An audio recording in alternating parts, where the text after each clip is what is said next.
Hello, and welcome back to the Misty Morrison Podcast. I'm your host, Misty Morrison, and this is episode 10 of Petty Please. Before we jump into our stories, just a reminder to engage with the episode, whether you are on podcast and you leave a review, if you leave a comment on socials, or if you're on YouTube, comment, like, share. Any engagement helps the channel grow. Now we'll jump right on over into our stories. Story number 1 is coming to us from r/ProRevenge. Phone calls for the previous owner who turned out to be my shitty manager. This is going to be a long one. TLDR at the end. This could also go in AITA sub. You guys decide. Names have been changed to keep anonymity. Mobile phones became common in my country around 2004, just as I finished high school. My parents bought me my first phone, a secondhand Nokia. It was bulky and basic, but I promised myself that someday I'd buy a new phone with my own money. When college started, I had a 2-hour daily commute. In high school, I had excelled academically and won several district-level awards. These awards were being distributed during my first year of college. One nationalized bank award finally gave me enough money for a new phone. I bought a Sony Ericsson K300i and a premium SIM card, not realizing it had been abandoned by its previous owner. By the third day, I started receiving calls for a guy named Bitsa from various financial institutions. It turned out the number previously belonged to him, and for 20 years I've been getting these calls. Determined to keep my premium number, I began a routine of blocking wrong numbers. Back then, blocking was device-specific, so each time I got a new phone, I had to start over, keeping a list of numbers to block. I got my first job after graduating in 2009. Around 2010, I was assigned to a new project with a notorious reputation for burning people out due to a nefarious project manager named Bits. I didn't know his full name for quite a while. He took pride in making our lives a living hell. Bits ruled with an iron fist. From the moment his team stepped into the office, they were met with a barrage of emails and messages, each more urgent than the last. Bits thrived on creating chaos, often changing project deadlines on a whim, demanding his team work late into the night and through weekends. Bit's presence loomed over every task. He insisted on micromanaging every detail, yet was quick to take credit for any successes, no matter how small. Failures, however, were met with his notorious tirades, publicly berating his team and assigning blame without hesitation. His unpredictable temper kept everyone on edge, afraid to make the slightest mistake. Meetings were another tool in his arsenal of torment. He scheduled them during lunch breaks and after hours, ensuring no one could escape his grasp. These meetings were often pointless, serving only to reinforce his dominance and disrupt any semblance of work-life balance his team might have had. His relentless stream of emails continued around the clock, each carrying a thinly veiled threat: perfection or dismissal. Under his reign, morale plummeted and burnout soared. Yet Bits remained oblivious, satisfied only by his complete and total control. I was quite ashamed when I learned that he was from the same area as I was and had gone to the same school, though years before me. In 2012, our company merged with a parent company. Almost nothing changed personnel-wise, but infrastructure-wise, we got Microsoft Outlook and an organization review. That was when I first learned about Bits from an organizational hierarchy perspective. His full name was an eye-opener. It was Bitsa. Now, the name was common enough, but at the time, mobile numbers had an area-specific pattern. So I already knew that the previous owner of my number was from the same area as me. Still, it could be someone else. I wanted to dig deeper. I talked with an old mentor who lived in the same area and had coached several high school students for the last 2 decades. He confirmed my suspicions. I won't go into the details, but it was evident that Bitsa and Bits were the same person. I had been quite pissed with this unknown person named Bitsa for almost a decade by then, and Bits had been the bane of my and several others' existence for quite some time. This is where the revenge lies. First, I unblocked all the numbers in my phone. I was getting 5 to 6 calls daily on average. But after unblocking about 150 numbers, it increased to 15 to 18. My answering strategy changed drastically. Instead of saying, "wrong number," I politely explained that the owner had changed his number and provided his current number to update their database. This is where I could be the asshole. I also volunteered his manager's number in case he tries something else. The fallout was epic. These people had been trying to find him for almost a decade. Banks had sold his debts to companies that harass people for a living to get their money back. It turned out he had been taking loans in everyone's names, his wife, parents, uncles, aunts, and giving everyone that same number. He was evading credit card debt and loans of upwards of $200,000. Equivalent in US dollars, but it's a shitload of money where we are from. Apparently, he had almost 20 cases filed against him, but no one could find him. Probably why he thought he could walk on water. There are multiple versions of what happened at the office when his manager started to get calls about him. He was let go about 2 months later. Haven't heard from him since.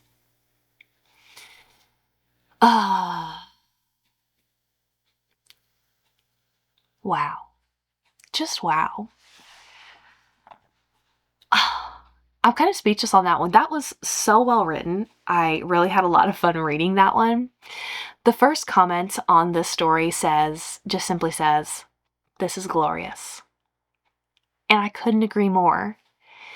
You simply had the correct, they had the wrong information, you gave them the correct information. I don't think you're the asshole. I think he is for what he did, not only with his management style. That's one horrible thing to start with. But for taking out the loans and all the other people's names and knowingly giving out the wrong information, he is an asshole. You just helped karma serve him what he had coming to him for a long time. So this is truly pro-revenge, and I'm here for it. Story number 2 is coming to us from r/pettyrevenge. Students kept cheating, so I made 24 versions of the same quiz. I could see students blatantly copying their neighbors' multiple choice quizzes. I tried to give them the teacher look to signal to them I knew what they were doing and they should knock it off. But then they would play dumb and act all offended. Before quizzes, they would openly say that they liked multiple choice because it meant they could cheat. They would then play it off like they were just joking, but would give a smirk. I'm pretty easy to get along with, but I despise cheating and lying more than anything. I ran my quiz through ChatGPT and told it to generate as many different versions as possible, where the questions are in the same order, but the multiple choice options are ordered differently each time. I labeled each quiz Form B. The look of absolute confusion when the cheaters failed miserably, while the few students who tried it on their own got decent grades, was fun to see. You could tell they wanted to argue because their neighbor had the same form, but a better grade, but that would mean having to cop to the cheating. Edit, yes, I had to hand grade them. I usually use GradeCam, but in this case, it was easier to manually grade than upload 24 different quizzes and answer keys. I only had to give this quiz to about 80 kids though. Only 25 questions per quiz. Wasn't horrible. Edit 2. Too many of you don't understand what I did. I didn't use ChatGPT to write the quiz. The quiz was written by me several years ago. Each question on each quiz still had the same multiple choice options as it did on any of the other quiz forms. The difference is that in one quiz, the correct info might be presented in option A, while the quiz with the exact same question might not be presented the correct info until option B. It wouldn't have impacted any kid that attempted the quiz on their own. Okay, I understood what he did with ChatGPT from the start. It's brilliant. I hate that you had to work that hard. I get it because you couldn't prove that they were cheating before, so there wasn't much else you could do. But this is brilliant. I recently started trying ChatGPT, and it has helped me through several things that I could not possibly have done on my own. Just information that I didn't know. So the fact that you used ChatGPT and just created, because it would have taken you so much time to do this on your own, just to create the multiple versions where the correct answer is either A, B, C, or D. And really, the fact that you tricked them by letting them think they all had Form B, brilliant. Hopefully that fixed it for this class that you have right now, for these 80 kids. But I feel like you're going to have to keep doing it again, and I hate that you're going to have to keep hand grading these. Maybe eventually you'll upload all 24 versions and answer keys to GradeCam. But this was brilliant. I love that you put so much work into teaching them that cheating is wrong, because apparently no one else was putting in the work there. All right, story number 3 is coming to us from r/petty revenge, Netflix and revenge. Back when my husband was my boyfriend, his ex-wife used to intentionally do things to upset him. It would upset me because there was nothing I could do about it, until I remembered that the ex-wife was still using my husband's Netflix and Hulu accounts. He allowed this because his children used them as well, and he didn't want to take it away from them. So the next time she did something, I logged into her user profile, I went to her continue watching, and skipped a few episodes. It was childish, but it made me feel better. Each time she behaved badly, I would do this. Then I started deleting the shows altogether. After a while, that wasn't enough for me, so I started giving her shows to watch. You see, she apparently had a phobia of drag queens and little people. So I added every single one of these types of shows to her watch queue, and I would put her a few episodes in. A few times I deleted her profile and created it and recreated it, so she had no watch history or recommendations. This went on for months, until one day my husband and I were hanging out, and his child called and said, "Mom wants to know why you keep deleting her shows." He told his child that he had no idea what happened, but he had nothing to do with it. So truth. I knew at that point that I had to come clean. So I said, I know something about that, and went on to explain what I had been doing and my rationale for it. He stared at me for a minute and then laughed until he had tears running down his face. I was so relieved he wasn't mad. The next time she did something, I just deleted her profile completely. So now she has her own accounts and seems to be less confrontational, so wins all around. That's so petty, but it's brilliant. It's so brilliant. It's really those little annoyances that really get to people. And I'm so here for the husband matching your energy. This one's great.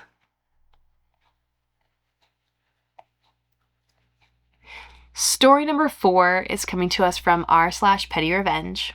Sales guy wasting my time with lies? Okay, get up that ladder. I was looking for a bicycle as a birthday gift for my fiancé one year. I had a pretty nice mountain bike that I had gotten a fantastic deal on. It was one of those once-in-a-lifetime eBay scores on a brand that had been bought out by a giant corporation, and I basically got it for 80% off retail. It was a $2,400 model, and I got it for $450. She tried it and loved how light it was, 24 pounds, and said she'd join me on the trails if she had a bike like that. So I went shopping. There weren't any small bike stores around us, so I ended up in one of those giant category killer sports box stores. I had about $500 to spend and wanted to get the best bang for the buck I could. I'd done a fair amount of research on how different component levels and materials affected the weight and cost of a bike. There was a lot of trade-off trying to get decent components while not adding too much weight. I spotted one that seemed to have a good balance of features to weight, but it was way up high on one of those 2-story bike towers the big stores have. It took forever to find an employee to ask about it. I finally found one and asked the sales guy how much the bike weighed. He said about 10 pounds or so. I knew at that point anything he said was going to be BS. A 10-pound road bike could be upwards of $10,000 or more. I told him I doubted it was 10 pounds, but he said super confidently that he knew a lot about these bikes. Thinking he had a sale, he started slinging a lot of buzzwords and half made up lingo at me in a kind of condescending tone. I was pretty pissed at the time. I already wasted looking for help, and the clear lies I was now being fed. I figured I'd play along, so I kept asking dumb questions about components and performance, and he kept throwing bogus info at me. So I figured it was time to get the bike on the ground. I told him I was really interested and asked if he could get it down off the rack. It meant getting one of those giant rolling ladders, maneuvering it between the tall racks without hooking it on the other bikes. It was kind of a feat for him to get up there, and a struggle to free it from the rack, as it was easy to get it tangled on the other bike's handlebars, cables, and components.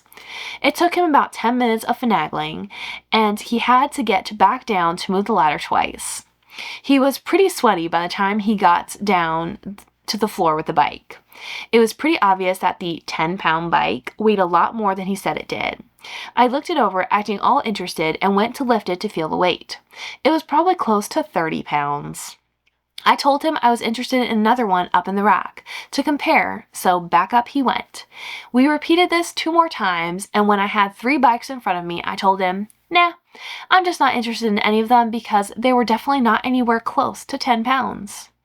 I thanked him for his time and expertise and left a very rumpled and sweaty salesman with the task to now carry those bikes back up to stow them away. Again, you get what you give. He lied. You made him put in the work so you could prove him wrong. You literally said that you wanted a lightweight bike. He lied. He should never have expected to get a sale out of you when he couldn't provide the type of bike that you were looking for. And it's just you're right, it's such BS that he was not only willing to lie, as though you weren't going to pick up the bike and realize how much it weighed, but also throwing all the buzzwords and stuff at you just to try to confuse you or trick you. Super sketchy. I don't like that. And that is just more proof of why small stores, local retailers can be so much better. They don't always have the competitiveness when it comes to pricing, but when you actually train your employees and they have knowledge on the products that they sell, that is worth the price difference. Because in these big box stores, people have certain areas, but they cannot possibly tell you everything about every kayak in their section, or every fishing pole in their section, or every bicycle in their section, because they are not trained for it. I hope you found your fiance the type of bike that you were looking for within your budget. It sounds like a feat, but I hope you guys are getting many miles in mountain biking together. That is a sweet gift to get. Story number 5 is coming to us from r/petty revenge. Petty revenge for bad parking. Pulling into the local dollar store, car number 1 already parked in spot, but left front tire on the line. Car number 2 pulls into the left of car number 1 just before me and puts left front tire over the line into handicap spot. Car number 3, mine, pulls into handicap spot, stays in lines but is close to car number 2, went in, got what I needed, and came out. Made sure to delay leaving till driver number 2 came out, saw he could not get in his car till I left. Looked right at him as I finally backed out and left. Doubt he will learn though. You are right. He probably will not learn. But I do this too. If someone else ruined the parking spot, that's on them. And I'm not willing, if I have to park in that spot beside them because there's no comparable spot available nearby, I will take that spot, but I'm not going to ruin the next spot or make someone else's life difficult when they parked correctly on the other side of me. I'm not going to do that for the sake of someone who couldn't be bothered to park within the lines. So, if you park with your driver's side on the line or over the line, that's on you. It's your responsibility. The parking spots are big enough that you should be able to access doors around all sides of your vehicle safely without damaging someone else's vehicle. If you choose to park on the line, that's on you for not ensuring that you had the space to access your vehicle again. I don't feel bad for him. I don't. Story number 5 and our last story for the day. My neighbor's dog ruined my sleep, so I used it to ruin his. Every night from midnight to 3 a.m., his dog would bark nonstop right outside my bedroom. Deep, loud, echoing barks like he was announcing the end of the world. I asked my neighbor twice to bring the dog in. Both times he brushed it off with a smirk and said he's just doing his job. Cool, then I'll do mine. I started recording the barking on my phone. The next morning at 6 a.m., right after my neighbor got home from his night shift, I played it back full volume through a speaker pointed at his wall. I repeated that for 2 mornings. No yelling, no threats, just his own dog giving him a taste of what I'd been dealing with. On day 3, the dog was inside before 10 p.m. Hasn't barked at night since. Sometimes the best revenge is pressing play. I love it. You just forced him to endure what you were enduring and he thought was no big deal. Well, suddenly when it happened to him, it was a big deal. Good for you for fighting noise with noise in a way that he really couldn't argue with that much. Really, I'm glad he got the picture and he stopped arguing. He just did the right thing, put the dog up, and everyone can be happy now. It's fair. All right, that is 5 stories and us done for today on this week's episode of Petty Please. Thanks for being here, and I'll see you next time. Bye.